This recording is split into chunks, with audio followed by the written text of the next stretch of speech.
हमारा जैसन प्यार करे वाला तू दिलवा तोड़ के जइबू हो, कहीं खुश नहीं रह पैबू हो।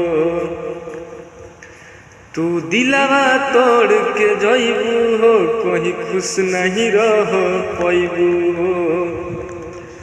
हमारा जैसन प्यार करे वाला तोहे मिल नहीं पाई हो, तब याद हमारा आई हो। तू दिलवा तोड़ के जइबू हो, कहीं खुश नहीं रह पैबू हो। तू दिलवा तोड़ के जइबू हो, कहीं खुश नहीं रह पैबू हो। भाई हमार अगर वीडियो अच्छा लागल होके तो शेयर कर दियो, चैनल के सब्सक्राइब कर दियो। अगर वीडियो में कहीं दिक्कत होके तो कमेंट करके जरूर बताइए।